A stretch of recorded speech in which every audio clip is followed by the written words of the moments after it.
सौरभ सोनोने हा त्यांचा आका आहे, मुख्य आका आहे. त्याच्या माध्यमातून त्यांनी सांगितलं तुम्ही बिंदास जाऊन मारा, मी तुमच्या सोबत आहे. आणि एका खोलीत बंद बसायचं, आमचे CCTV चेक करा म्हणायचे. परंतु CCTV जरी चेक केले तुम्ही घरात बसून कट शिजू का शिकू शकत नाही? मुलाला वाचवण्यासाठी कुठेतरी काहीतरी शब्द देऊन आले, तुमच्या पक्षात प्रवेश करतो आणि मला वाचवा. विलास घुलेला न्याय द्या म्हणत या ठिकाणी हजारोंच्या संख्येने जे नागरिक आहेत परिसरातले असतील किंवा इतर ठिकाणचे ते विलास घुलेच्या कुटुंबियांना भेटण्यासाठी येतात.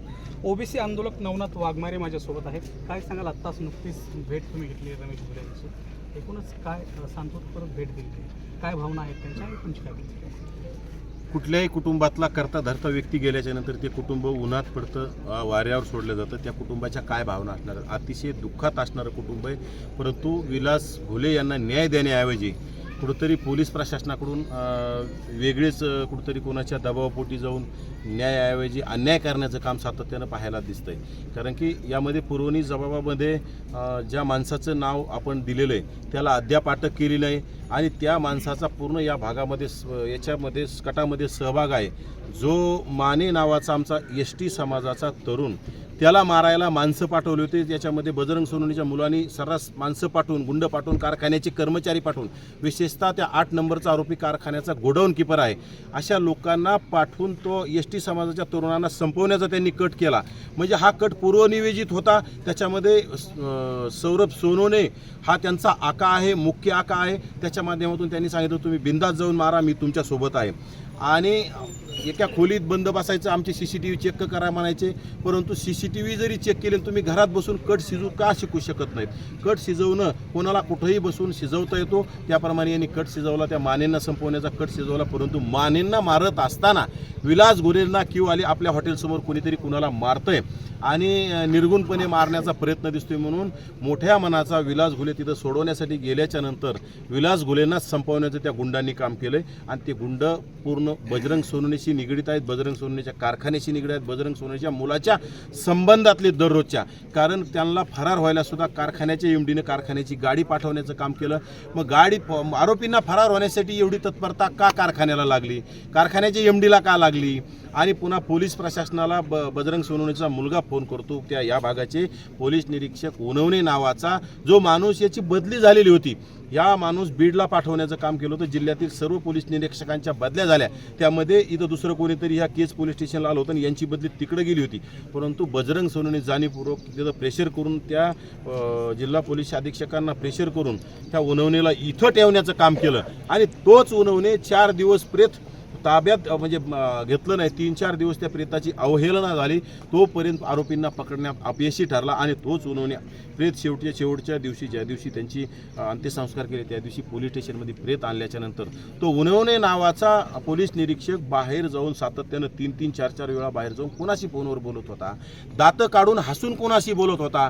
म्हणजे तो बिंदास तुम्ही राहा, मी तुम्हाला वाचवतो असं बोलण्याचं काम तो उनवणे नावाचा माणूस करतोय. त्यामुळं पोलीस निरीक्षक उनवणे याला तात्काळ निलंबित केलं पाहिजे आणि त्याच्यावर सुद्धा कारवाई झाली पाहिजे. त्याला सुद्धा ह्या कटामध्ये सहभागी असण्यासाठी आरोपी करणं तात्काळ गरजेचं आहे. कारण की आरोपीला जात नसते, आरोपीला धर्म नसतो. या उक्तीप्रमाणे आपण सातत्यानं या राज्य सरकारच्या गृह विभागाने काम केलं पाहिजे. परंतु या राज्याचे या जिल्ह्याचे पोलीस अधीक्षक माझ्यामध्ये अपयशी ठरलेले आहेत. हे गोड बोलण्याचं काम करताय, प्रकरण दडपण्याचं काम करताय. आणि SITवर तर आमचा अजिबात भरोसा नाही. कारण की SIT अनेक जणांच्या स्थापन केल्या. SIT जरांगीची SIT लावली, त्याच्यामध्ये काय झाले तुम्हाला माहिती आहे. डॉक्टर संपदा मुंडे प्रकरणातसुद्धा SIT स्थापन केली, त्याच्यातसुद्धा अद्याप काही बाहेर आलेलं नाही. फक्त SIT हे विषय प्रकरण दाबण्यासाठी, कुटुंबाला शांत करण्यासाठी, समाजाला शांत करण्यासाठी SIT लावली म्हणायचं आणि आपला रस्ता मोकळा करण्याचं काम करायचं. आणि राहिला विषय बजरंग सोनवणे मुख्यमंत्र्याला तत्परतेनं का भेटले? कारण बजरंग सोनवणेचा मुलगा याच्यामध्ये गुंतलेला आहे. त्यांना चांगलं कळतं आपल्या मुलाला गुंतलंय, आपला मुलगा अडकणार आहे. म्हणून बजरंग सोनवणे मुख्यमंत्र्याला भेटून मुलाला वाचवण्यासाठी कुठेतरी काहीतरी शब्द देऊन आले, तुमच्या पक्षात प्रवेश करतो आणि मला वाचवा. परंतु राज्याच्या गृहमंत्री, विशेषतः मुख्यमंत्री देवेंद्रजी फडणवीस यांना आमची कळकळीची विनंती आहे, तुम्ही OBC आमचा DNA मानल्यानंतर आम्ही तुम्हाला भरभरून मतं दिले, तुम्हाला राजसत्तेवर नेऊन बसवलंय आणि तुम्हीच जर आमचा गळा घोटत असाल, आमचा अनेक माध्यमात तुम्ही गळा घोटतच आलात, परंतु आमच्या तरुणांचे जर हत्या होत असेल आम्हाला न्याय मिळत नसेल तुमच्याकडून तर आम्ही तुमच्याकडून काय अपेक्षा करायची आणि तुम्ही ओबीसी आमचा DNA म्हणून आमचा काय फायदा. आम्हाला तुमच्याकडून न्यायाची अपेक्षा आहे आणि आणखी सुद्धा तुमची वाट पाहत होतो आम्ही. सौरभ सोनवणेला तात्काळ अटक करण्याचे आदेश द्या आणि या प्रकरणात सुद्धा फास्ट ट्रॅक कोर्टात हे प्रकरण चालवावं असं याच्यामध्ये निर्णय घेणं गरजेचं आहे. आणि ह्या जे 9 काय आरोपी आहेत तो 10वा बजरंग सोनवणेचा मुलगा ह्या सगळ्यांना अटक करून यांना फाशीची शिक्षा झाली तरच कुठेतरी न्याय मिळू शकतो. नाहीतर याच्यात अन्यायाची अपेक्षा करणं सुद्धा चुकीचं दिसतं. मात्र या ठिकाणी आता नुकतंच रमेश घोले म्हणाले की खासदार बजरंग सोनवणे कुठेतरी दबाव आणत आहेत, माझ्या देखील जीवाला धोका आहे असं त्यांचं म्हणणं आहे. पोलीस संरक्षणाची मागणी केली मात्र अद्याप मिळालेली नाही. नक्कीच मुंबईमध्ये बजरंग सोनवणे बोलता म्हटले मी बीड जिल्ह्याचा वाघ आहे. आता वाघाने तर एक जणाला वाघाच्या पोराने खाऊन टाकले विलास घोलेला, आता त्याच्या भावाला खायचं असेल यांना.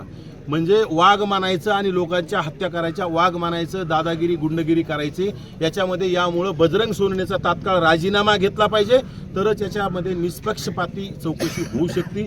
खरंच जे गुन्हेगार आहेत त्यांच्यावर कारवाई होईल, नाहीतर मूळ गुन्हेगार बाहेर राहतील आणि चोर सोडून संन्याशाला सुद्धा फाशी होऊ शकते. कारण की बजरंग सोनवणे ह्या भागाचे आका आहेत आणि बजरंग सोनवणेला पोलीस प्रशासन कसं हाताळायचं आहे, बजरंग सोनवणेला पोलीस प्रशासनावर कसा दबाव टाकायचा आहे, कारण की त्यांनी स्वतः चंदन चोऱ्या केल्या जे तुम्हाला या भागातील सर्व लोकांना माहिती आहे. त्यामुळे पोलीस प्रशासनातल्या लोकांशी त्यांचे संपर्क दांडगा आहे. त्या माध्यमातून ते प्रकरण दडपण्याचा सातत्यानं प्रयत्न करत आहेत. त्यासाठी त्यांचा राजीनामा घ्यावा. जोपर्यंत याचा निकाल लागत नाही तोपर्यंत त्यांना बाजूला ठेवण्यात यावं. तर एकीकडे तुम्ही देवेंद्र फडणवीसांकडे मागणी करतात, मात्र त्यांच्याच पक्षाचे आमदार सुरेश धस हे खासदार बजरंग सोनवणेंच्या मुलावरती चुकीचे आरोप लावलेत असं म्हणतायत. हे बघा, आष्टीचे आमदार सुरेश धस यांनी जाणीवपूर्वक कुठंतरी याचा संबंध नाही. मला सुरेश धसांना जाब विचारायचा आहे की तुम्ही न्यायाधीश आहात का, तुम्ही याच्या प्रकरणात काय बघितलं, परंतु तुम्ही जातीच्या चष्म्यातून बघायला लागले का, तुम्हीच आज परून फुशारक्या मारत होता, आकाचा आका गुतला पाहिजे. मग हा सुद्धा आकाच आहे. यांनी पूर्ण यंत्रणा पाठवली, कारखान्यातली यंत्रणा पाठवली आणि त्याच्यामुळं आमच्या विलासचा जीव गेलाय. आणि तुम्ही मोठ्या मनाने सांगत होती की आम्ही जातीपातीच्या पलीकडे राजकारण करतो आणि आरोपींना जात नसते, मारेकऱ्यांना जात नसते, त्यांना कठोर शासन झालं पाहिजे. त्याप्रमाणे त्या जुन्या संतोष अण्णा देशमुख प्रकरणामध्ये सगळे जे तुम्हाला वाटतील ते गेले ना. त्याच्यामध्ये तुम्ही वाटले घरात बसून कोणी काही फोन कॉल्सवर यंत्रणा हलवली, ते लोक सुद्धा जेलमध्ये आहेत. मग तुमचा फोन कॉल्सवर यंत्रणा हलवणारा सौरभ सोनवणे याच्यामध्ये नाही कसं काय म्हणता तुम्ही. म्हणजे आपला तो बाब्या आणि लोकांचं कार्ट हे चालणार नाही सुरेश धस. त्याच्यामुळं तुम्हाला आम्ही सातत्यानं जब्या म्हणत आलोत, कारण की तुम्ही जब्याचं काम करू नका. तुम्ही ज्येष्ठ आहात, ज्येष्ठतेच्या माध्यमातून तुम्ही सर्व समाजाला न्याय देण्याची अपेक्षा ठेवा, न्याय देण्याचं काम करा. कारण की तुम्ही जात पाहून जर करत असाल तर नक्कीच हे सगळे आठवणीत ठेवतील आणि तुम्ही जातीवादी आहात हे येणाऱ्या काळात खरं तर अगोदरच सगळ्यांना माहीत झालंय. म्हणजे तुमची एवढी तत्परता नव्हती किंवा त्याच्यामध्ये तो नाही, तुम्हाला कोणी विचारलं नव्हतं, तुम्ही त्याच्यात नाक खुपसण्याची गरज सुद्धा नव्हती, परंतु त्याच्यात तुम्ही डायरेक्ट डिक्लेअर करून टाकले की तो त्याच्यात नाही. तुम्ही काय पोलीस अधिकारी आहात, पोलीस निरीक्षक आहात, पोलीस अधीक्षक आहात का, तुम्ही एखादा पोलीस कॉन्स्टेबल आहात किंवा न्यायालयीन प्रक्रियेतील एखादा अधिकारी कर्मचारी आहात. म्हणजे तुम्ही कसं काय निकाल देऊ शकता. सुरेश धस तुम्ही याच्यामध्ये चुकलेला आहात. तुम्ही विनाकारण कुठेतरी जाती तेढ किंवा जातीय रंग देऊन किंवा जातीची भिंत देऊन हे प्रकरण दडपण्यासाठी मदत करण्याचं काम करतात. याच्यामुळं तुम्हाला सुद्धा यांच्यासुद्धा आमदारकीचा राजीनामा मुख्यमंत्र्यांनी घेतला पाहिजे. विनाकारण याच्यामध्ये तोंड खुपसत असेल यांचा सुद्धा राजीनामा घेण्याची तात्काळ गरज आहे. जर न्याय मिळाला नाही तर पुढचं पाऊल